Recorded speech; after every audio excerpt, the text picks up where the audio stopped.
Hello guys, welcome back to YouTube channel Color Depot. Hi, നമ്മളിന്ന് aloe vera കൊണ്ടുള്ള soap ഉണ്ടാക്കാൻ പോവുകയാണ്. ആലോവേര അതിൻ്റെ മേലത്തെ സ്കിന്നൊക്കെ എടുത്ത് നന്നായിട്ട് കഴുകി നമ്മൾ വെള്ളം പോകാനായിട്ട് മാറ്റി വയ്ക്കുക.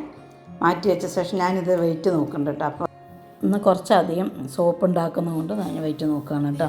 അപ്പോൾ അത് നമ്മൾ അടിച്ച് വയ്ക്കുക. അരിച്ച് വെച്ചിട്ടുണ്ട്. നമ്മൾ സോപ്പ് ബേസ് നമ്മൾ ഡബിൾ ബോയിൽഡ് ചെയ്യാനായിട്ട് വെക്കുന്നുണ്ട്. അപ്പോൾ ഇന്ന് നമ്മൾ അത് നന്നായിട്ടൊന്ന് ലിക്വിഡ് ഫോമിൽ വരുമ്പോൾ നമ്മൾ ഈ ആലോവേര അരിച്ച് വെച്ചിലേക്ക് നമുക്കൊന്ന് ഒഴിച്ച് കൊടുത്തിട്ട് ആ പാത്രം ഒന്ന് അടുപ്പത്ത് വെച്ചിട്ട് ഒരു മിനിറ്റ് ജസ്റ്റ് ഒന്ന് ഇളക്കി കൊടുക്കുക.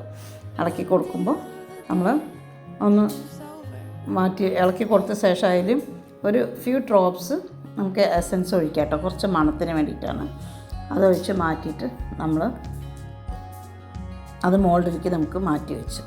ഇനി അടുത്തത് കുറച്ച് ഗ്രീൻ കളർ ആഡ് ചെയ്തിട്ടാണ് നമ്മൾ ആലോവേര സോപ്പ് ഉണ്ടാക്കുന്നത് കേട്ടോ. അപ്പോൾ ഇതും അതേപോലെ ഒന്ന് കുറുകി വരുമ്പോൾ നമുക്ക് ആലോവേര അരിച്ചത് അതിലേക്ക് ഒഴിച്ചു കൊടുക്കുക. ഒഴിച്ചു കൊടുത്തിട്ട് അത് ഓരോ മിനിറ്റ് നമ്മളൊന്ന് തിളപ്പിച്ച ശേഷം ഇതിപ്പോൾ നല്ല ഹീറ്റിൽ ചൂടായി കൊണ്ട് വരികയാണല്ലോ. അപ്പോൾ അത് തിളപ്പിച്ച ശേഷം നമ്മൾ ഇതേമാതിരി ഒരു പ്ലാസ്റ്റിക് കണ്ടെയ്നറിൽ ഒഴിച്ച് വയ്ക്കുക. എനിക്ക് ഈ മോൾഡ് ഒന്നേ ഉള്ളൂ വലുതായിട്ടുള്ളത്. അപ്പോൾ ഇതിലേക്ക് ഒഴിച്ച് എണ്ണ തേച്ച് ഒഴിച്ച് വെച്ച ശേഷം നമുക്കത് കട്ടിയായ ശേഷം നമുക്കത് എടുക്കാം. അതിൽ മുറിക്കേണ്ട ആവശ്യം വരില്ല. ഞാൻ വലിയ പാത്രത്തിൽ ഒഴിച്ചുകൊണ്ട് ഞാനിത് കട്ട് ചെയ്യുന്നുണ്ട്. ഒരു സോപ്പ് 170 ഗ്രാം വരുന്നുണ്ട്. ഞാനിത് 170 ഗ്രാം വെയിറ്റ് നോക്കി കട്ട് ചെയ്ത് ഇത് മാറ്റി വയ്ക്കുകയാണ്. മറ്റൊരു പ്ലാസ്റ്റിക് കവറിലാക്കി വയ്ക്കും. ഇത് നമുക്ക് ആവശ്യമുള്ളപ്പോഴത്ത് യൂസ് ചെയ്യണ പോലെ.